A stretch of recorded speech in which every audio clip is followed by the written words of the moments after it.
I have a feeling this is going to be a comically short video because today we're looking at the Pyraminx Duo.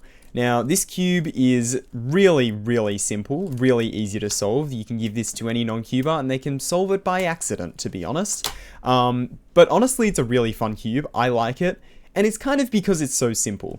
So let's give this a scramble here. The way this turns, by the way, as you may notice, each edge, or each corner rather, twists the centers. So this is kind of a game of moving the centers around because you can't move the edges. You can rotate the edges, but the edges don't actually move around.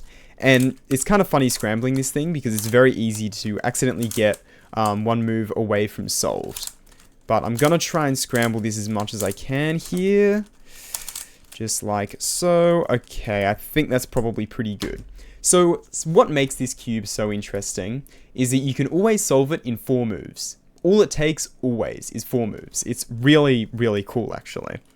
So let's give this a look. You want to be color neutral with this, but that's not very hard. It looks like the blue is probably easiest. So pretty much it's a game of the last edge or the last corner that you rotate into place, you want to have this in it. So in some cases, you can do that like, let's look here with the white, for example. What I could do is I could have this. If this was out, where am I looking? Where am I looking? Yeah, okay. So if this was out, sorry. If this was out like so, like this is the white face, this has to be the white face. If this is out here like so, and the white piece is right, where's the finger? Here. The white piece is right here, so what I can do is if I rotate this into place, then that will put the white over here into this piece, so now that rotates that into place, and then it's just one move away from solved. It is literally that easy. So let's scramble this up again, and let's do a proper solve without any cheaty moves at the beginning. See how we go. Let's make sure it's not almost solved. That looks pretty solved. Okay, I think we should be good there. So which face is looking best? We could do... blue's not looking too promising.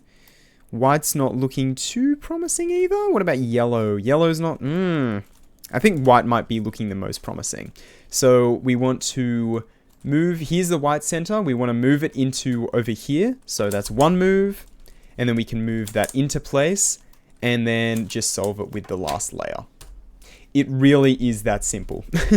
Now, the way I used to do it, which is a lot simpler, I'm going to be honest, it's kind of similar to this cube. Any like cube like this where you can do a sledgehammer, my method is just to spam sledgehammers pretty much.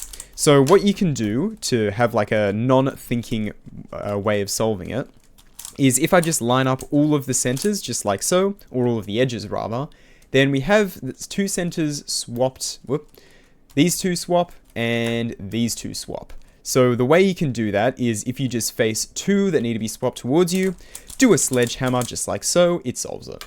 That is literally the only case where centers can be misaligned. If I do it like over here, there's no special case, it's just now these 2 need a flip, and these 2 need a flip. It is like comically simple, this cube. There's really not much else to it. So yeah, I just did like 3 solves on camera for you, and this video is still short. So yeah, hope you enjoyed the Pyraminx Duo, and I would actually recommend it, surprisingly enough. I do like this cube. But yeah, thanks for watching, I'll see you later.